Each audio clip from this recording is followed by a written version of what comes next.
Kami dari Universitas Potensi Utama. Tujuan kami di sini untuk mengikuti atau menanyakan berbagai hal tentang profesi menjadi seorang guru. Nah, sebelumnya Mem, kalau boleh tahu nama Mem siapa? Ya, nama saya Julita Bagara, SPD MPD. Saya seorang guru bahasa Inggris di SMK Negeri 9 Medan.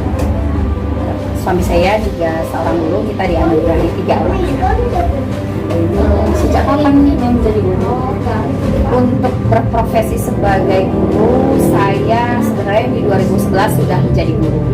Tetapi pada saat itu suami saya lulus PNS, kemudian kita pindah.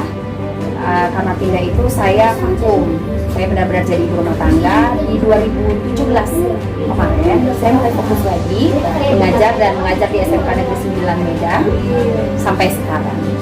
Dan kalau boleh tahu tujuan menjadi seorang guru itu seperti apa?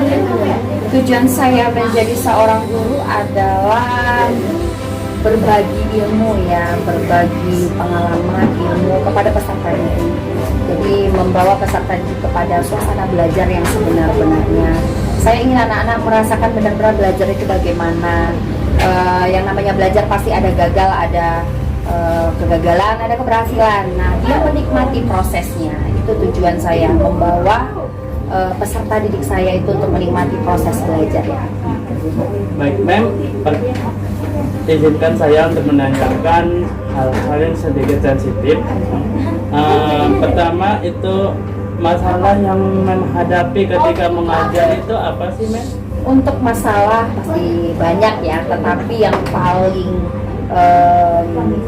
paling riskan atau paling berbahaya yang tidak boleh kita skip itu dalam belajar atau dalam proses belajar mengajar di sekolah itu adalah anak-anak itu datang dari rumah itu berbeda-beda kemampuannya. Nah, masalah ini kalau kita hadapi ini memang masalah. Kenapa? Karena materi yang kita bawa sama. Saya membawa materi A contohnya. Sementara kemampuan anak-anak ini kan berbeda-beda. Itu menjadi satu masalah. Bagaimana nanti peserta didik ini bisa menyerap secara bersamaan, dapat ilmu secara sama, tapi ya mereka itu sebenarnya pada kondisi yang berbeda, latar belakangnya berbeda, pekerjaan orang tuanya berbeda, pola asuh dan pola didik di rumah juga berbeda. Itu satu masalah yang saya hadapi. Ya mungkin di awal-awal kita pertama masuk ke kelas ya, pertama-tama itu pasti jadi masalah. Baiklah, kalau boleh tahu solusi memang menghadapi masalah-masalah tersebut apa aja sih? Ya, untuk solusi dari masalah yang tadi itu saya menerapkan metode berbagai cara, banyak cara. Yang paling sering itu saya setelah saya mempelajari, mengenali dulu karakteristik peserta didik saya. Nah, saya akan kuasai kemampuan mereka itu ternyata yang A ini sampai di sini, yang B sampai di sini, yang C sampai di sini. Nanti saya akan random atau buat kelompok mereka.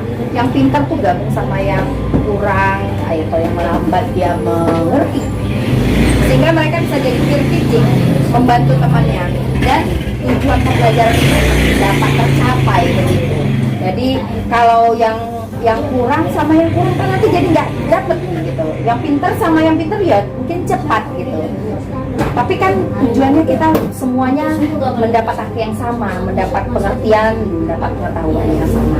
Jadi metodenya mungkin ada banyak cara ya, tetapi salah satu yang paling sering saya lakukan adalah seperti itu dengan mereka berkelompok. Nah, tidak hanya saya saja sumber belajar, temannya juga sumber belajar. Baik, untuk pertanyaan tambahan dari saya itu apa motivasi Mem sebagai seorang guru untuk peserta didik? Motivasi ya, untuk bicara motivasi itu memang seperti impian ya. bagaimana impian saya itu bisa saya transfer kepada peserta didik saya. Iya. Bagaimana mereka bisa tahu saya masuk kelas itu tujuannya mau ngapain, tujuannya gimana, seperti itu. Jadi motivasi yang saya berikan pastinya saya tekankan mereka jangan lupa untuk impian kalian. Untuk belajar hari ini baik mata pelajaran matematika, bahasa Inggris, bahasa Indonesia, apapun itu. Nah, tujuan kalian menghabiskan waktu dari jam 7.15 ya, kalau kami SMK sampai jam 1 itu ngapain gitu, tujuannya gimana. Saya selalu mengingatkan mereka untuk benar-benar fokus. Jadi mereka tidak hanya seperti wasting the time atau ngabisin waktu begitu saja untuk datang ke sekolah, seperti itu.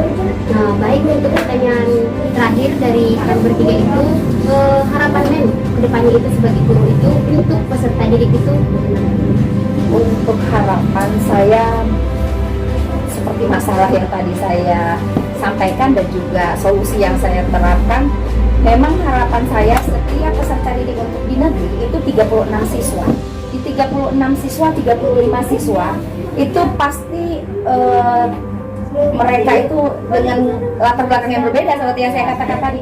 Tapi bagaimana harapan saya materi yang dibawa itu 35-36-nya dapat. Gitu. Jadi mereka datang itu bukan hanya datang habisin waktu aja, tapi mereka mendapat sesuatu dari mata pelajaran saya. Dan saya harapkan juga dari mata pelajaran yang lain juga dapat menghasilkan seperti itu. Jadi setiap hari bukan hanya seperti rutinitas biasa. Itu harapan saya. Mereka menikmati proses belajarnya, ya.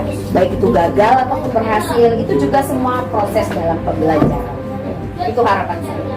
baiklah, mungkin sedikit saja pertanyaan kami, dan kami berterima kasih atas ketersediaan men untuk interview hari ini. Selamat siang.